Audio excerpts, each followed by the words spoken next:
What's up mga ka-recap? Kung gusto nyo ang mga ganitong content about time travel and sci-fi, huwag kalimutang mag-subscribe at i-like ang video na ito upang magganahan ako sa pag-upload ng mga bagong videos at sabay-sabay tayo mag-enjoy. Halika, simulan na natin! Sabihin mo sa akin, ano ang gusto mong malaman?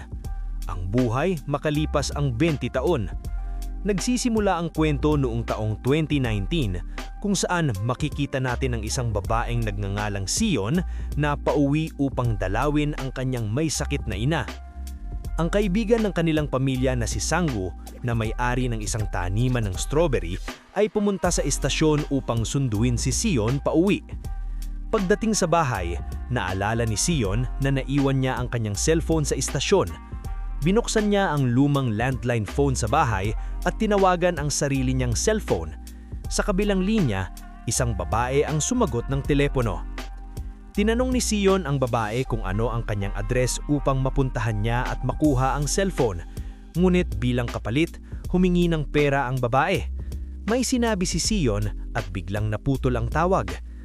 Nang tumawag siyang muli, patay na ang cellphone. Makalipas ang ilang sandali, isang babaeng nagngangalang Yansuk ang tumawag sa lumang telepono. Sa nanginginig na boses, sinabi ni Yansuk na, "Tama ka pala talaga, napakasama ng nanay ko." Tinanong siya ni Sion kung saan siya tumatawag at kung sino ang gusto niyang kausapin. Sumagot si Yansuk kung hindi ba raw iyon ang numero ng tindahang narinig niya. Sinabi ni Sion na maling numero ang kanyang natawagan. Pagkarinig nito, agad na ibinaba ni Yansuk ang telepono. Kinabukasan, pumunta si Sion sa ospital upang dalawin ang kanyang ina at doon nalaman na may malubha itong karamdaman at wala na itong gaanong oras na natitira. Sinabi ng ina ni Sion na, "Pagkatapos ng kamatayan ko, maaari mo ba akong ilibing sa tabi ng iyong ama?" Pagkarinig nito, nagalit si Sion at sinabi sa kanyang ina na hindi ito karapat-dapat na mailibing sa tabi ng kanyang ama. Sa katunayan, namatay ang ama ni Sion noong bata pa siya at responsibilidad iyon ng kanyang ina. Kaya naman, hindi gaanong gusto ni Sion ang kanyang ina. Pagkatapos nito, umalis siya sa ospital at dumiretso sa libingan ng kanyang ama. Doon nalaman natin na namatay ang kanyang ama noong November 27, 1999. Ibig sabihin, mga 20 taon bago ang kasalukuyan. Pagbalik niya sa bahay, muli siyang tinawagan ni Yansuk na muling nagtanong kung ito ba ang numero ng tindahang narinig niya at ibinigay rin niya ang kanyang address. Nabigla si Sion dahil ang address na binanggit ni Yansuk ay ang mismong bahay na tinitirhan niya ngayon. Nang may itatanong sana si Sion, biglang pinutol ni Yansuk ang tawag. Sa sumunod na eksena, makikita nating natutulog si Sion nang makarinig siya ng malakas na tunog na parang may nahulog. Napansin niyang nahulog ang kanilang family photo mula sa pader. Nang subukan niyang ibalik, napansin niyang hungkag ang pader at may daan papunta sa basement. Sa takot, bumaba si Sion sa basement at doon niya nakita ang ilang lumang gamit ni Yansuk kabilang ang isang diary at larawan niya. Nakasaad sa diary ang petsang November 26, 1999, isang araw bago mamatay ang ama ni Sion. Kinabukasan, tinanong ni Sion ang kaibigan nilang si Sanggu tungkol kay Yansuk. Sinabi ni Sanggu na matagal na raw noon nakatira si Yansuk sa bahay na iyon kasama ang kanyang madrasta. Mabait daw si Yansuk, ngunit ang kanyang ina ay tila isang mangkukulang. Pagkasabi nito, umalis si Sanggu. Pagbalik ni Sion, nakita niya ang parehong tindahan kung saan palaging tumatawag si Yansuk. Ngunit hindi niya alam kung paano palaging nakakonekta ang teleponong iyon kay Sion. Bakit at paano ito nangyayari? Malalaman natin ito kalaunan.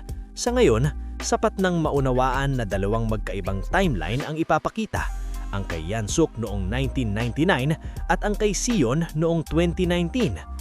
Muling tumawag si Yansuk kay Sion ng gabing iyon at nagsabing, "Susunugin ako ng nanay ko. Tulungan mo ako." Biglang may usok na nagsisimulang lumabas mula sa basement. Nangyayari ito dahil sa kalaunan, sinusubukang talagang sunugin ng ina ni Yansuk ang anak niya. Kinabukasan, muling tumawag si Yansuk at sinabi ni Sion na, "Maaring hindi mo maniwala pero nakikipag-usap ako mula sa taong 2019 at narito ako ngayon sa bahay na ito. Nahanap ko ang larawan at diary mo rito. Akala ni Yansuk nagbibiro lamang si Sion at muntik niyang ibaba ang tawag.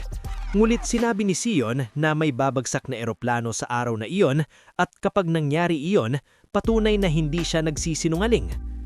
Pagkatapos nito, ipinakita si Yansuk at ang kanyang ina na pilit siyang kinukulong at pinakakain ng kung ano-anong kakaiba.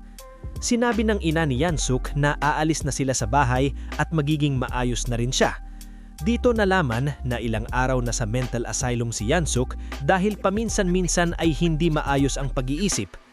Bigla na lang napatingin si Yansuk sa TV at nakita ang balita tungkol sa pagbagsak ng eroplano.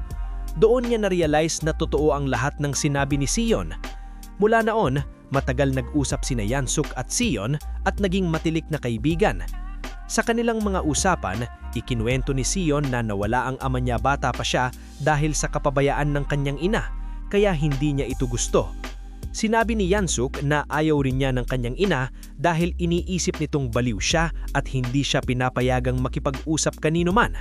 Sa susunod na eksena, ipinakita ang taong 1999 kung saan ang taong 8 anyos na Sion ay dumating sa bahay na iyon kasama ang kanilang mga magulang upang bilhin ito. Ipinapakita ng ina ni Yansuk ang bahay. Lumabas si Yansuk mula sa kanyang kwarto, nakita sila at agad na tumawag kay Sion noong 2019. Naging emotional si Sion nang marinig ang boses ng kanyang ama. Nangako si Yansuk kay Sion na aayusin niya ang lahat at mabubuhay muli ang kanyang ama. Kinabukasan, nakatakas si Yansuk mula sa kanyang ina. Tumakbo siya at nakarating sa bahay ni Sion.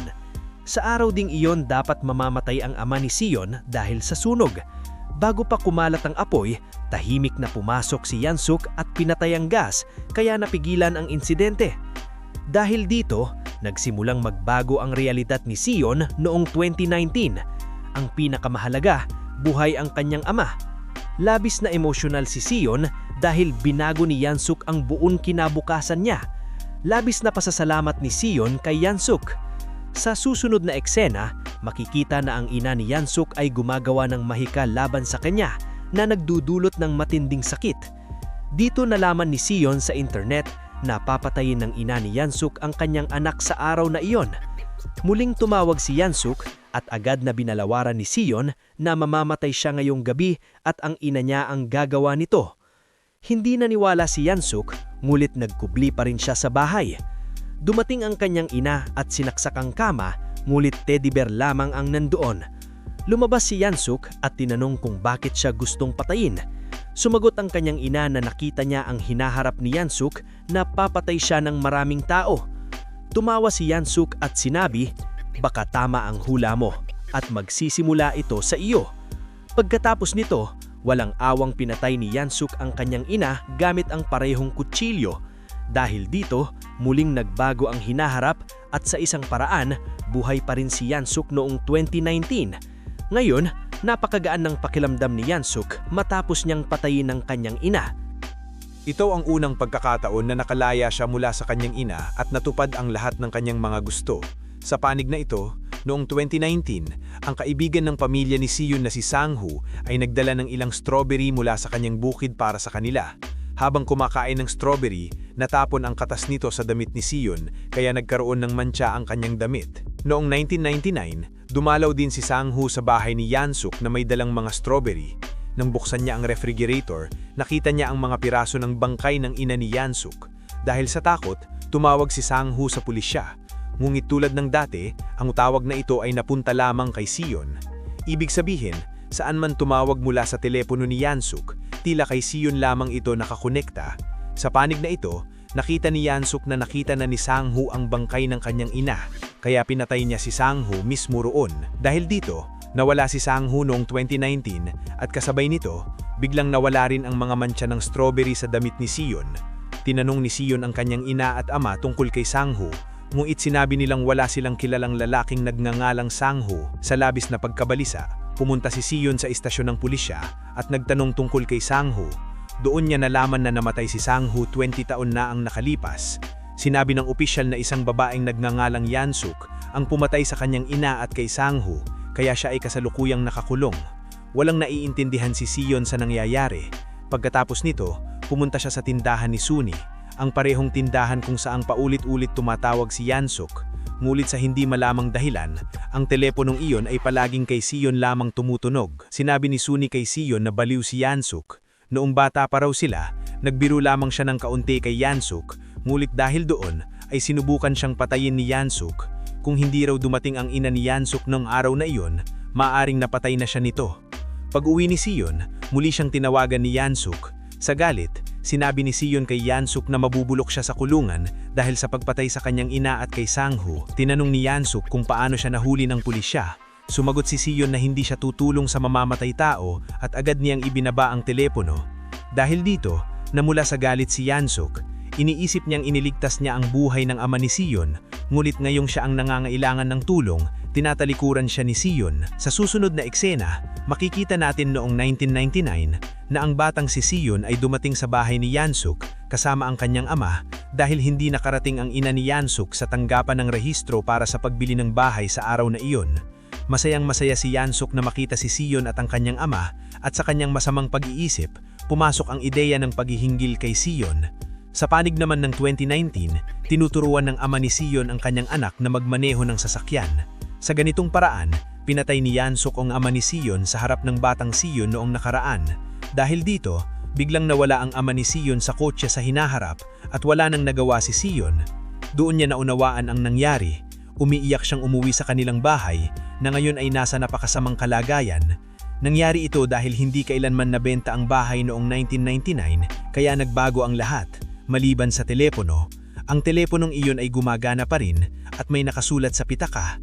Ang mensaheng ito ay isinulat ni Yansuk dahil hindi sinasagot ni Sion ang kanyang mga tawag. Muling tumawag si Yansuk. Umiiyak na tinanong ni Sion kung ano ang ginawa niya sa kanyang ina. Sumagot sa Yansuk ng may pagmumura. Kung sino ang hindi nakikinig sa akin, ganun ang ginagawa ko sa kanila. At kung hindi ka rin makikinig, nasa akin ngayon ang batang Sion. Ano sa tingin mo ang gagawin ko sa kanya? Ginamit ni Sion ang kanyang talino upang papuntahin si Yansuk sa isang lugar para kumuha ng ebidensya kung saan magaganap na isang pagsabog. Pagdating ni Yansuk sa lugar, nagkaroon ng malakas na pagsabog, ngulit kahit papaano ay nakaligtas siya. Pag-uwi niya, tinawagan niya si Sion at sinabing naayos na niya lahat. Kung sa pagkakataong ito ay hindi niya ibinigay ang tamang address, hinanap niya kung nasaan ang kutsilyo. Sinabi rin niyang paparating na ang ina ni Sion. Dahil sa takot, pumunta si Sion sa istasyon ng pulisya at sinabi ang tamang ebidensya. Dahil dito, sinunog ni Yansuk ang kutsilyong gagamitin niyang laban sa kanya sa hinaharap kung saan magiging dahilan ng kanyang pagkakakulong. Muling nagbago ang realidad ni Sion. Pagdating niya sa bahay, lubusan nang nagbago.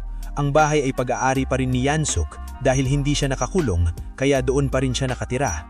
Nakita ni Sion maraming refrigerator sa loob at sa takot, tumakbo siya palabas. Pagkatapos, ipinakita si Yansuk noong 2019 na nakikipag-usap sa kanyang sarili noong 1999, nagbabalangha sa kanyang sarili na mag-ingat dahil maaari siyang mamatay sa araw na iyon. Samantala, noong 1999, pumunta sa istasyon ng pulisya ang ina ni Sion at naghain ng reklamo tungkol sa pagkawala ng kanyang asawa at anak. Kasama isang pulis, pumunta sila sa bahay ni Yansuk upang hanapin ang kanilang mga tao dahil alam ng ina ni Sion na doon pupunta ang kanyang asawa para bumili ng bahay. Tinanong ng pulis si Yansuk tungkol kay Sion at kanyang ama. Sinabi ni Yansuk na totoo nga ang pumunta sila doon, ngunit umalis na rin sila. Ngunit may hinala ang ina ni Sion kaya sinilip niya ang buong bahay, ngunit wala siyang nakitang tao. Samantala, bumalik si Sion sa bahay noong 2019 at hinanap ang telepono na natagpuan niya sa basement.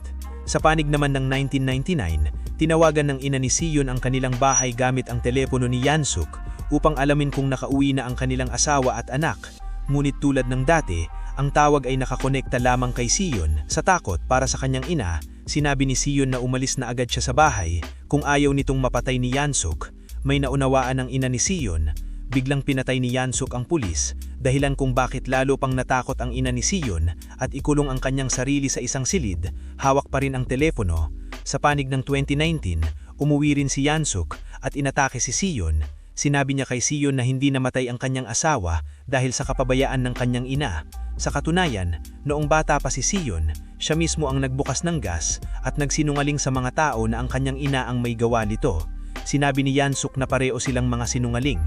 Nagkaroon ng matinding labanan sa pagitan nila.